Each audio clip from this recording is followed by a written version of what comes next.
Good morning, Bill Davidge. How are you this morning? I'm doing very good, Nicole. Thank you for reaching out and getting a chance to chat here this morning.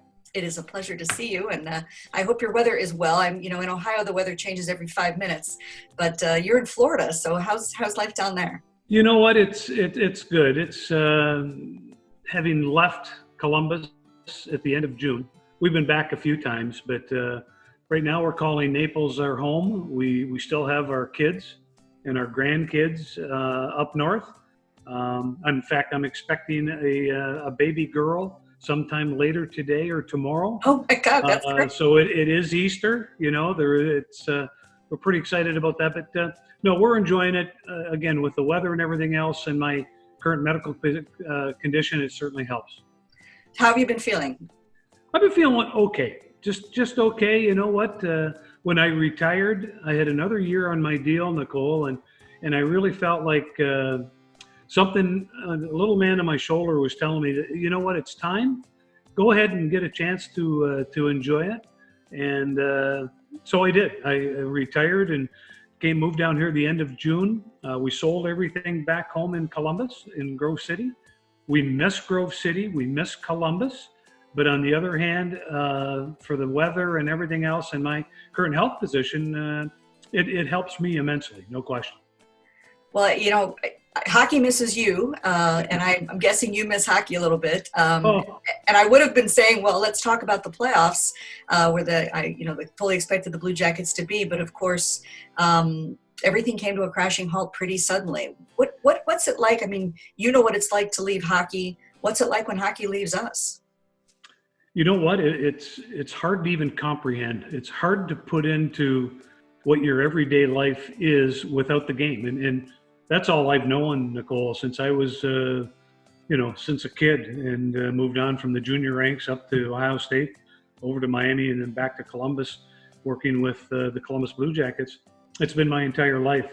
But on the other side of it, being an educator and being in the area of physical education and health and sports studies, I do have other interests. There are other things that takes my mind off of it, and thank the Lord that I do have some of those, because for some people they don't, and it has to be very difficult for those people that they just their focus is their job, and I love too many other things. I love to swim, I love to golf, I love to walk, I love to exercise, so we're doing the best we can. And I would just say to some of those people out there, you have to find, and it gives you kind of a rude awakening for these people, that not only you're young, but also midlife, find something else. And I think through all of this, if there's a positive coming out of it, Nicole, I think that people are really going to find themselves. They're going to find out who their family is, and really what they can do with their spare time. So what are you doing with your spare time? Have you been spending your retirement and your quarantine for that? Well, how about this? I mean, I never had a chance to grow a beard before, but I think I'm in day 14 or 15. And it's looking good. Never had one. And again, we wouldn't had Movember. I would go for about a week and a half, and it would just drive me nuts. And so I'd always shave it off. And but no, what I do is every morning I get a chance to get up.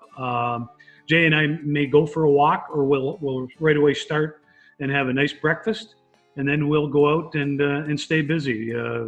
Basically, around 11 o'clock, if I'm not on the pond behind the condo fishing for bass, then I'm not doing something right. And with being in quarantine, I've had to stay away from the pool. Even though our pool is still open, they took away all the chairs. I've been in the pool almost every day until here the last 6 or 7 days, and I kind of miss that. Afternoons, we take a drive. You stay in, but we don't go far, and there's nobody on the road, but just to get out of the house, come home, make a nice dinner, and then we go for a nice walk as the sun starts to go down. We live on 36 holes of golf around here, and we walk some of the holes, change it up each and every night. But I do miss every day the actual workout, the actual getting on a good sweat. That's what this body has known, and it certainly misses it, Nicole. I'll tell you that right now. I know the feeling. Yeah. In Columbus, we worked so hard to build up, this passion for hockey, and we're looking at a year now since the Blue Jackets did what was thought to be impossible to sweep Tampa. We had such an amazing amount of energy, and youth hockey would be going full steam, and we'd have all these things. What do you think it means to the sport, and how do we come back from this, that everything's come to such a halt in such a surprising way?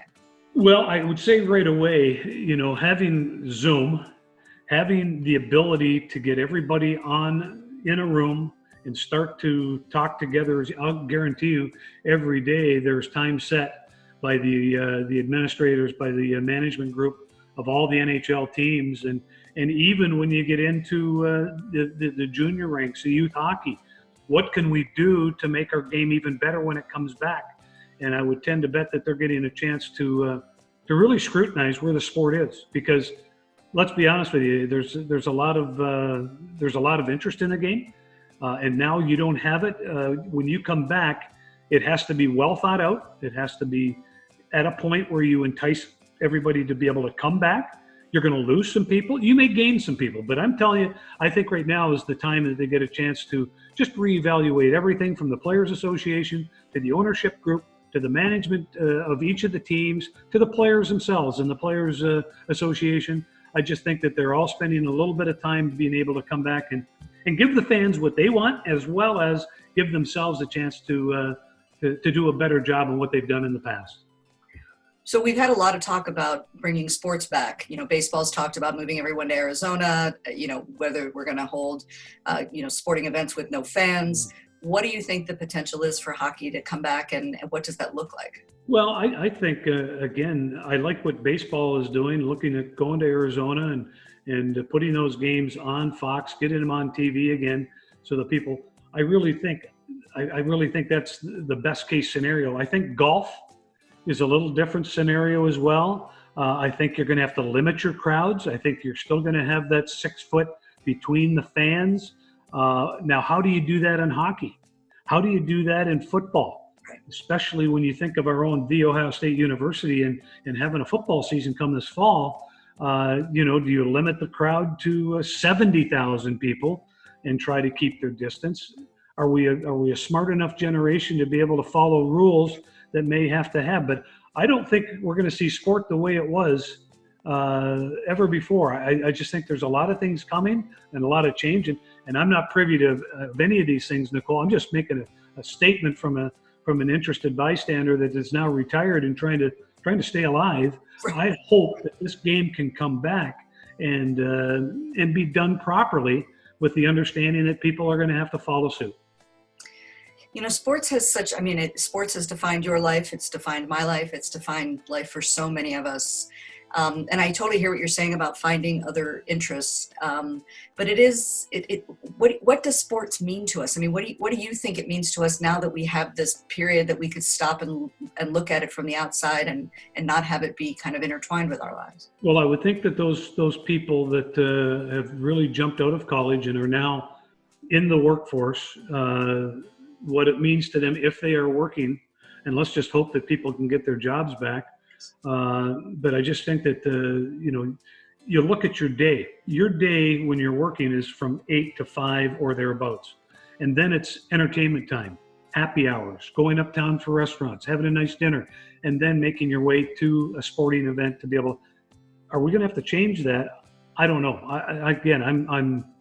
I'm a little scared as far as where it goes. I know I miss it now. There's no question about it, because I'm a fan of every darn sport there is out there. I was a product of the Ohio State University's Physical Education, Health, and Sports Studies department, and I learned to be able to learn the game or learn sport as an entertainment and not just a job that I was fortunate to do. But I don't know. I don't think it's ever going to be the same.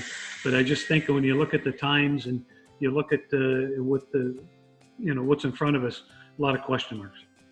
Absolutely. So do you have any words of wisdom for us, Bill? You've seen a lot of great, wonderful times. You've seen some challenging times. I mean, we all sometimes need that perspective to say, this is what really matters. So in light of everything, what really matters? You know me, Nicole, as well as anybody. I'm a positive being.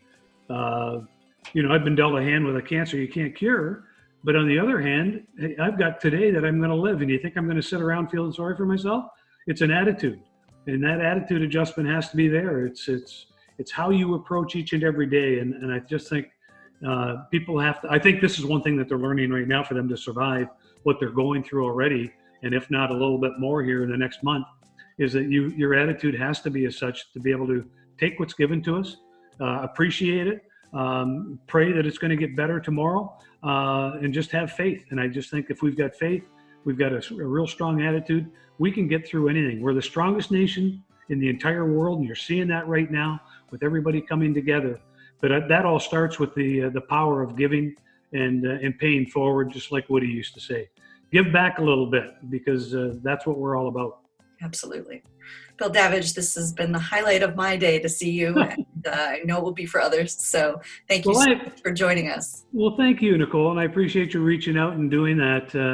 It means a lot to me, and I miss you guys. I'll come back and see you soon. I hope so. Thanks, Nicole.